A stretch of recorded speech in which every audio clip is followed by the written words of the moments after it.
সাবুদানার এই রেসিপি একবার হলেও তৈরি করলে থামানো মুশকিল হবে। একবার তৈরি করলে বারবার তৈরি করার রিকোয়েস্ট করবে। খেতে হবে দুর্দান্ত। নমস্কার বন্ধুরা, অমৃতা অ্যান্ডি কুকিং চ্যানেলে সবাইকে স্বাগত জানিয়ে আবারও হাজির হয়েছি। তো যে সকল বন্ধুরা ইউটিউব চ্যানেল থেকে দেখছেন তারা প্লিজ চ্যানেলটাকে সাবস্ক্রাইব করে আমার পাশে থাকবেন। আর যারা ফেসবুক থেকে দেখছেন তারা পেজটাকে ফলো করে রাখবেন, লাইক দিয়ে ভিডিওটি দেখা শুরু করবেন। তো চলো রেসিপিটি শেয়ার করা যাক। দেখুন বন্ধুরা, নিয়ে নিয়েছি সাবুদানা। তো এখানে আমি ছোট সাবুদানাটা নিয়েছি, দেখে বুঝতেই পারছেন। এখানে বড় আর ছোট যে কোনো একটা সাবুদানা থাকলে কিন্তু নিয়ে নিতে পারেন। মিক্সি বাটি নিয়ে নিয়েছি, সাবুদানাটা হালকা করে একটু গুঁড়ো করে নেব। মুখটা ঢাকা দিয়ে খুব সুন্দর একটা মিহি করে নিচ্ছি।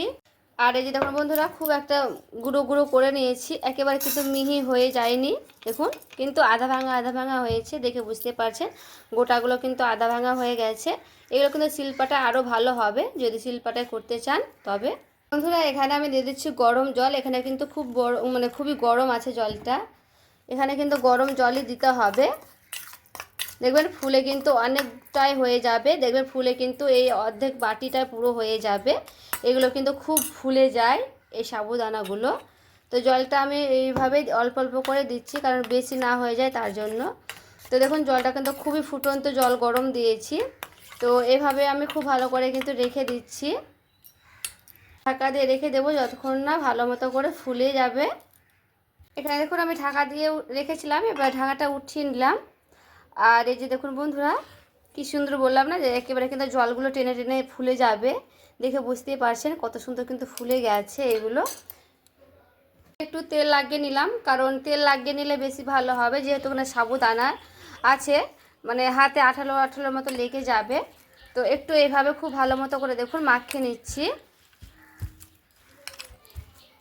এখানে একটু দেখে নিতে হবে যে খুব পাতলা যদি হয়ে যায় তো এক্ষেত্রে একটু চালের গুঁড়ো মিশিয়ে নিতে পারবেন। তো এখানে আমার একটু নরম লাগছে। এখন খুবই কিন্তু একটু নরম হয়ে যদি যায় তাহলে কিন্তু অল্প করে একটু চালের গুঁড়ো দিয়ে দিতে পারেন। তো আমি এখানে সামান্য করে দিয়ে দেবো চালের গুঁড়ো। তো চালের গুঁড়োটা দিয়ে একটু এভাবে একটু মাখিয়ে নিতে হবে। তো দেখুন খুব ভালো মতো করে একটু মাখিয়ে নিচ্ছি, এতে করে ভালো হবে। দেখুন আমি একটা থালা নিয়ে নিলাম, থালাতে এইভাবে বাটি থেকে থালাতে নামিয়ে নিলাম, কারণ একটু ভালো হবে তার জন্য। একটু ভালো করে মাখিয়ে নেব এভাবে। তো দেখুন এভাবে আমি খুব ভালো মতো করে একটু এভাবে মিশিয়ে নিচ্ছি। আর যেহেতু এখানে সাবুদানা আছে তার জন্য কিন্তু একেবারে শুকনো শুকনো হবে না বন্ধুরা, সেটা আমি বলেও দিলাম। কারণ এরকমই একটু নরম নরম থাকবে, নরম নরম অবস্থায় কিন্তু এইটাকে এইভাবে রাখতে হবে। তো এইভাবে আমি খুব সুন্দর করে একটা ড্রো করে নিলাম। আবারও হাতে একটু তেল নিয়ে নিলাম। এরপরে হাতে তেল নেওয়ার পরে দেখুন খুব সুন্দর করে এইভাবে গোল করে নেব। তো এইভাবে আমি দু হাত দিয়ে কিন্তু ছোট ছোট করে বলের মতো করে নিচ্ছি। আর খুব সুন্দর করে কিন্তু বল করা যাবে। তো একটু হাতে তেল লাগিয়ে নিয়ে কিন্তু বেশি ভালো হবে, যেহেতু এখানে আঠালো আঠালো ভাব। তো এমনি করলে কিন্তু একেবারে চ্যাটচ্যাটের মতো হয়ে যাবে। আর হাতে একটু তেল লাগিয়ে নিলে খুব ভালো মতো করে কিন্তু এরকম গোল হচ্ছে। দেখুন এরকম করে আমি কিন্তু খুব ভালো করে গোল করে নিচ্ছি বন্ধুরা। তো এইভাবে কিন্তু সবগুলোই বল করে নিতে হবে। তো এখানে আমি সবগুলো বল করে নিচ্ছি, তারপরে ফিরে আসছি। সবগুলো করে নিয়েছি, একটা থালাতে নিয়ে চলে এসেছি, ছোট প্লেটে করে নিয়ে চলে এলাম। আর দেখতে দেখুন কতটা সুন্দর লাগছে। এইগুলো কিন্তু রান্না করার সময় আরও আকর্ষণীয় হয়ে যাবে বন্ধুরা। দেখতে থাকুন পুরো ভিডিওটা, আরও কিন্তু ভালো লাগবে দেখতে। তো চলুন এইগুলোকে আমি কিভাবে তৈরি করছি সেটাও আমি দেখাচ্ছি। কড়াই এখানে বসিয়ে দিলাম, কড়াই দিয়ে দিচ্ছি সামান্য করে জল। এরপর দেখুন জলটা কিন্তু দিয়ে দিয়েছি। এখানে আমি দিয়ে দিচ্ছি চিনি। মিষ্টিটা নিজেদের পছন্দ মতো কিন্তু দিয়ে দিবেন। এখানে আমার চিনিটা যতক্ষণ না গলতে থাকবে ততক্ষণ আমি একটু এইভাবে নাড়াচাড়া করে নিচ্ছি। চিনিটাকে এখানে আমি খুব ভালো করে কিন্তু গলিয়ে নেব। তো দেখুন চিনিটা কিন্তু হালকা গলতে লেগেছে। তো পুরোপুরিভাবে কিন্তু চিনিটা এখানে গলতে দিতে হবে। তো এইভাবে আমি নাড়তে নাড়তে একটু গলিয়েও নেব খুব ভালো করে।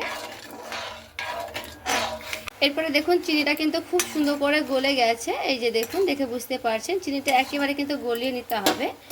এরপরে সেই বলগুলোকে আমি এভাবে দিয়ে দিচ্ছি। তো বলগুলোকে দিয়ে হালকা করে এভাবে একটু নাড়াচাড়া করে নিচ্ছি। তো দেখুন এভাবে কিন্তু পুরো 1 মিনিটের মতো একটু ফুটিয়ে নিতে হবে বলগুলো।